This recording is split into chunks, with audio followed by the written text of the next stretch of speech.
et de boire, de répondre aux questions et d'être assisté par des avocats. N'est-il pas une patate chaude entre les mains de l'État ginnaaw bi ñu ko jàppee ci fan yi ñu génn fële ca Rosso moom nag nanguwul non seulement tontu waaye dafa bañ ay avocat daal di koy assister waaye gis nañu ne France daf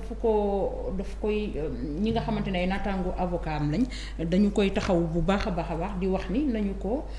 libérer tout simplement parce que avocat waruñu ko jàpp ci buy taxaw kii di client. Voilà, je pense que Juan Branco il était conscient du risque bi nga xamante ne jël na ko en foulant le sol sénégalais. Et il a dit qu'il est venu pour montrer qu'il n'a pas peur. Qu'il n'a pas peur. Donc il était conscient de ce qu'il attendait. Puisque dañ doon wax ne dafa am mandat d'arrêt international boo xamante ne mu ngi peese ci ndoddam. Ce qui fait que il est venu de manière assez spectaculaire quand même et héroïque pour certains ñi nga xamante ne en tout cas noonu la ñu ko mën a juger. Ci li nga xam ne moom mooy conférence de presse wu ñi nga xam ne mooy les avocats de Ousmane Sonko en faisant sa déclaration typique à Juan Branco qui ressemble vraiment à Juan Branco. Bi mu génnee ci loolu itam xam naa ne toog nañu ay fan yoo xamante ne nu ngi ko doon wër fu mu nekk ak nekk fa bañ ne jàpp nañu ko ci li nga xamante ne moom mooy Rosso Mauritanie. indiwaat ko fii ci Sénégal ba il est dans les liens de la détention et que lui aussi il a observé cette stratégie bi nga xamante ne client moom la observé à savoir cette grève de faim. Finalement c'est une stratégie adoptée par tous ceux yi nga xamante ne ils sont avec Sonko ou ils gravitent autour de Sonko. Finalement ñoom ñëpp dafa mel ni même stratégie bi la ñuy jël muy grève bu xiifal bi moom c'est un avocat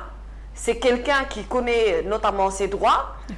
c'est quelqu'un qui maîtrise le droit aussi boo xamante ne xëy na li mu ci am xam ko ci wàllu ruwaas ci wàllub yoon amaana man xawma ko yow Nabucor xamuloo ko. Donc moom il a sa propre stratégie également pour pouvoir contourner li nga xamante ne moom mooy teg nañu ko lépp ci wàllub justice ak ci wàllub yoon. Maintenant est-ce que du nekk patate chaude? Si, je pense que dina nekk patate chaude parce que déjà bu ñu fàtte ne c'est Juan Branco qui a saisi la CPI, la Cour pénale internationale. Au-delà de tout cela, Juan Branco n'est pas de nationalité sénégalaise.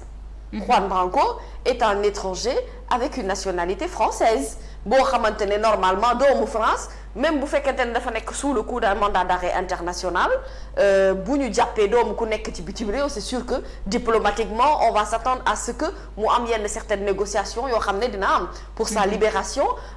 et pour tout simplement mettre un peu les choses au clair. Le barreau français ne va pas rester les bras croisés donc di seetaan ñuy jël benn avocat am boo xamante ne ci ñoom la bokk ñu jàpp ko tëj ko ci prison bu Sénégal ñu toog croiser les bras di seetaan ñoom itam ils vont engager à leur manière li nga xamante ne moom mooy cette lutte allant dans le sens de faire libérer rapidement ki nga xam ne moom mooy Juan Branco ci kaso bi. Donc au-delà de tout cela Juan Branco n'est pas une personne ordinaire. La vérité c'est que Juan Branco aujourd'hui est un avocat qui a réussi dans l'histoire de Ousmane Sonko à s'illustrer,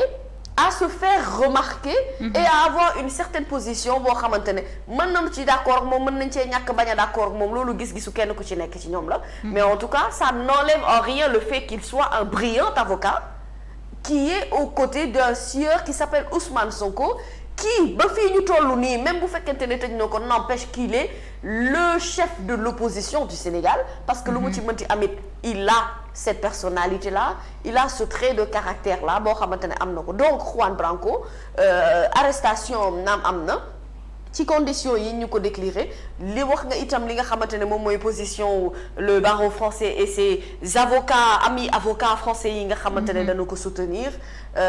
et li nga xamante ne moom mooy engagé na ko aujourd'hui aussi tu sais bu ñu la xasee ba tëj ci kaso tamit responsabilité la ñi nga xamante ne ñu la te ñu veiller à ce que yow que tu sois dans d'excellentes conditions que tu sois surtout en bonne santé bu entamer une grève de faim on devrait pouvoir s'attendre d'ici quelques jours peut-être à ce que moom itam qu'il soit affaibli bu fekkente ne il ne met pas un terme à sa diète bi nga xamante ne tàmbali na ko ci biir kaso gi et les gens ne vont pas rester les bras croisés et se dire que Juan tëj nañu ko ci kaso Sénégal y a pas de souci dañuy toog xool c'est sûr qu'il faut s'attendre à ce que qu'il y ait des rebondissements suite à l'arrestation de Juan. Surtout la France di nga xamante ne actuellement opposants yi fa nekk ñu ngi wax ne nañ est-ce que du finalement Sénégal dafa defal liggéey bi Macron waroon def ci Juan ndax Juan daf koo xaw sonal nag kan tuuti sonal na Macron ni bu baax finalement est-ce que defaluñ ko liggéey bi. mais te xam nga defal na ko liggéey defal na ko liggéey dans tous les cas c'est ce que je dis ça n'empêche pas que c'est un avocat. man xam nga li ma jaaxal il y a pas que lui il y a aussi un avocat sénégalais qui a été arrêté te ñu lire ko également li nga xamante ne mooy je pense les avocats sénégalais. Ils ont sorti aussi un communiqué, je suis en train de chercher le communiqué voilà, le Conseil de l'ordre des avocats du Sénégal a constaté avec stupéfaction l'arrestation ce vendredi 4 août de Maître Babacar Ndiaye. Avocat à la cour sur ordre du procureur général près de la cour d'appel en violation des règles de procédure. Ce communiqué-là, on l'a vu, ñu partagé ko ci li nga xamante ne moom mooy ordre des avocats di réclamer la cessation immédiate des poursuites initiées contre Maître Babacar Ndiaye et exige sa libération sans délai. C'est normal que avocat bu ñu ko jàppee ñi nga xamante ne ñoom ñooy nekk ci wet bi yëpp ñu jóg. Cette solidarité de corps, il faut s'attendre à ça. Ndagam c'est valable pour les avocats sénégalais yi nekk fii ci Sénégal encore moins un avocat étranger boo xamante ne qu'il dérange ou qu'il ne dérange pas. Le fait que bu ñu ko xësee ba jàpp moom c'est sûr qu'il faut s'attendre à ce que il y ait des suites comme je dis ci arrestation Juan Branco bi. Effectivement jërëjëf Adjaratou Mamy ñu dem ci beneen ponk bi intervention militaire au Niger que risque le Sénégal gis nañu ne boobu ba tey ñu ngi wax que ni ñii di. Dëkk yi nga xam ne ñoo bokk ci CEDEAO dañoo war a yónni ay ndaw yu leen taxawal fële ca Niger vu situation bi nga xamante ne moo fa am waaye Adjaratou ñu bëri tamit am nañ ci tànge parce que nee nañu jàngoro wala saafara bu mujjee jur jàngoro lay doon. ah yow amoo tiitaange. moom tiit naa kay. situation Niger bii. C'est normal que les gens aient peur parce que on a vu position bi nga xamante ne. Ibrahima Traoré wax na ko déjà ak tous ceux qui soutiennent ce qui se passe au niveau du Niger et on a vu également l'évolution ak prise de position bi nga xamante ne CEDEAO am na ko ci li nga xamante ne moom moo xew foofu ci Niger. Aujourd'hui ce que j'ai envie de dire c'est que gis nga Ngalla Kane et Nabukor on a déjà un pays traumatisé par la situation politique bi ñuy dund. Sénégal ñun am nañ lu ñu doy sëkk tubéy ak musóor. akay dëkk. pour man nag boo nekkee ci loo xamante ne yow nu ngi koo war a régler gunu ko waroo dem di lijjanti ci loo xamante ne sa yoon dacaa newul. Situation Niger c'est certes regrettable on peut avoir une opinion sur ce qui se passe dans cet État africain-là, mais on peut éviter quand même certaines prises de position, pour moi. Parce qu'aujourd'hui, nous, Sénégalais, bu mu mënti doon et je parle pas en tant que journaliste ou quoi que ce soit, je parle en tant que Sénégalais lambda. Sénégalais lambda, effectivement. boo xamante ne dañuy observer de là li nga xam ne moom mooy xew Niger ak di dégg ñu ne bu ñu amee intervention militaire mën na noo jural guerre ak leneen lu ci topp ñu ni. On n'a pas besoin de ça au Sénégal. Il faut qu'on comprenne que ce pays est un pays en état de construction. Danoo tal lu jëm ci wàllum développement. Danoo tal lu jëm ci wàllum justice ak équité. Danoo tal lu jëm ci wàllu gën a jëmmal sunu démocratie. Danoo tal également lu jëm ci sunu wàllum dundi naka la ñuy def ba améliorer nos conditions de vie. Et ça sur tous les plans. Danoo tal résoudre notre problème d'immigration clandestine ak sunu ay ndaw yi jël mbëkk mi danoo tal sunu situation politique u réew mi ñu mën ko maîtriser bu nu ko maîtriser ñu apaiser ko de telle sorte que élection présidentielle yi ñu jëm mu laaj organisation laaj dal laaj relâchement laaj askan wi également ñu mën a gis seen bopp ci réew mi de telle sorte que ñu mën a accorder seen voix par rapport ak seen tànneef loolu mënta ànd ak guerre